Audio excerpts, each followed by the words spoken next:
بندگی کے اعلان کرنے سے کہ ہم اللہ کے بندے، ہم مسلمان ہیں، ہم مسلمان ہیں، ہم مسلمان ہیں، صرف اعلان کرنے سے کچھ نہیں ہوتا، بلکہ اس کے لیے پختہ دلیلیں چاہیے۔ ایسے موقع پر اللہ آزماتا ہے کیا؟ اور اس کی سب سے بڑی دلیل کیا ہے کہ اگر خالص اللہ تبارک و تعالیٰ کا بندہ ہوگا تو جب بھی کوئی مصیبت یا دکھ، کوئی پریشانی ہوگی تو کس کو پکارے گا؟ اللہ کو۔ مشرک ہوگا تو اللہ اس کی سمجھ میں اٹھتے بیٹھتے بھی یا پیر پیرا ہرو ہی کہے گا، ہری ہر مہادیو ہی کہے گا، ہے کہ نہیں؟ ہے وشنو ہے برہما ہماری مصیبت کو۔ لیکن جو خالص اللہ کا بندہ ہوگا وہ کس کو پکارے گا؟ اور یہ اس کی آزمائش، سب سے بڑی آزمائش جس سے اللہ پہچانتا ہے کہ یہ بندہ زبان سے دعویٰ کرتا ہے کیا واقعی مجھ سے محبت کرتا ہے؟ اگر یہ مجھ سے محبت کرے گا تو مجھے پکارے گا۔ تو یہ دنیا میں بھی اللہ نے یہ معیار رکھا ہے کہ جو صرف اللہ کو پکارتے ہیں وہ کس کے بندے ہیں، اور جو اللہ کے سوا دوسروں کو پکارتے ہیں وہ کون ہیں؟ سمجھ جاؤ، وہ ڈپلیکیٹ لوگ ہیں، بھلے لا الہ الا اللہ پڑھیں، وہ مسلمان نہیں ہیں، بلکہ اللہ کے وہ بندے جو اللہ ہی کو پکارتے ہیں وہی مسلمان ہیں۔ چنانچہ بہت سارے لوگ بندگی کا دعویٰ بھی کرتے ہیں، لیکن جب کوئی مصیبت آتی ہے، کوئی پریشانی آتی ہے تو اللہ کو بھول جاتے ہیں، اللہ کو بھول جاتے ہیں، اور پھر وہ پھسل جاتے ہیں، وہ عہد و پیمان اللہ سے جو ہے وہ ٹوٹ جاتے ہیں ان کے۔ اور اس آزمائش کا سب سے بڑا فائدہ یہ ہوتا ہے کہ اللہ تبارک تعالیٰ یہ اللہ کو معلوم ہوتا ہے کہ واقعی طور پر یہ عبودیت کے مقام پر فائز ہے کہ نہیں ہے، یہ اسی ابتلاء اور آزمائش کے ذریعے سے اسے پتہ چل جاتا ہے۔ اور ایک اور چیز ہے، چوتھی چیز یہ ہے کہ اس آزمائش کی وجہ سے، یہ جو آزمائش آتی ہے، ابتلاء اور آزمائش میں آدمی ملوث ہوتا ہے، اللہ تبارک و تعالیٰ اس کے گناہوں کو مٹا کر اسے اجر و ثواب عطا فرماتا ہے۔ وہ چاہتا ہے کہ اس کے گناہوں کو مٹائیں، اب وہ فرائض ادا کرتا ہے، سب کچھ ادا کرتا ہے، نیکیاں بڑھ رہی ہیں، تو اللہ تعالیٰ چاہتا ہے کہ اس کو کسی آزمائش میں مبتلا کریں تاکہ اس کے گناہوں کو بھی مٹاتے رہیں۔ چنانچہ اللہ تعالیٰ اسے آزمائش میں ڈال کر کے اس کے اجر و ثواب میں زیادتی عطا فرماتا ہے، اور یہ اجر و ثواب اللہ کے ہاں جمع ہوتا رہتا ہے، اور جب وہ مرے گا تو انشاءاللہ تعالیٰ اس کے سامنے، اس امین کے سامنے، وہ پورے اجر و ثواب اس کے سامنے ہوں گے۔ اللہ رب العزت نے قرآن کریم کے اندر ارشاد فرمایا کہ ما کان اللہ لیذر المؤمنین علی ما انتم علیہ حتی یمیز الخبیث من الطیب۔ اللہ تبارک تعالیٰ مومنوں میں سے چاہتا ہے کہ اچھے اور بروں کو تمیز کر دے، فرق بیان کر دے کہ یہ اچھے مومن ہیں اور یہ کون مومن ہیں، یہ گندے اور برے مومن ہیں۔ اور میرے عزیزو، ایک اور پانچویں چیز یہ ہے کہ اللہ تبارک و تعالیٰ چاہتا ہے کہ دنیا ہی میں کبھی کبھی کسی کو اچھا بدلہ دنیا ہی کے اندر عطا فرما دے، اور بسا اوقات بندے کو کسی معمولی مرض وغیرہ میں مبتلا فرما کر اگر وہ صبر و استقامت سے کام لیتا ہے تو اس پر سے اللہ بڑی مصیبتوں کو ٹال بھی دیتا ہے، اور بسا اوقات کسی مصیبت میں مبتلا کر کے انہیں کوئی دوسری اچھی نعمت عطا فرماتا ہے۔ مثال کے طور پر آپ کو بتاؤں، حضرت ام سلیم کا واقعہ آپ سب کو معلوم۔ حضرت ام سلیم ابو طلحہ کی بیوی تھیں۔ ایک دفعہ کا واقعہ ہے کہ وہ بتاتے ہیں کہ ابو طلحہ باہر تھے کہیں، اور دونوں بچوں کا انتقال، جو بچہ تھا ابو طلحہ کا بیٹا، وہ انتقال کر گیا۔ ام سلیم نے کیا کیا؟ اس کو نہلایا دھلایا، کفن پہنا کر ایک روم کے اندر آرام سے سلا دیا، اور اپنے گھر والوں سے کہا کہ ابو طلحہ آئیں گے، تم کو بتانا نہیں۔ اس ماں نے اپنے زیب و زینت کیے، 16 سنگھار کیے اس رات، اور 16 سنگھار کر کے بیٹھی۔ شوہر آیا، شوہر نے پوچھا بچہ کیسا ہے، اس کی طبیعت کیسی ہے؟ اس ماں نے اپنے دل پر کتنا بڑا صبر کیا ہوگا، اس نے کہا آپ کا بچہ آرام سے سو رہا ہے دوسرے کمرے کے اندر۔ چنانچہ بیوی نے کھانا کھلایا پلایا اور آرام سے بسترے پر لیٹے، اور بسترے پر لیٹ کر میاں اور بیوی نے ہم بستری کی، اور بچے کی لاش موجود ہے۔ میاں اور بیوی نے ہم بستری کی، اور ہم بستری کے بعد پھر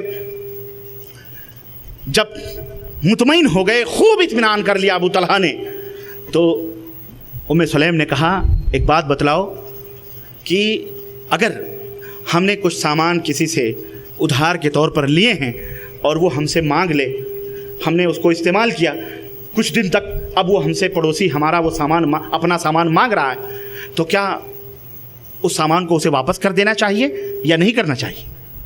تو انہوں نے کہا واپس کر دینا چاہیے، بڑی اچھی بات ہے، تو واپس کر دینا چاہیے۔ ام سلیم نے کہا فاحتسب اجرک، فاحتسب ابنک، اپنے بیٹے کے بارے میں ثواب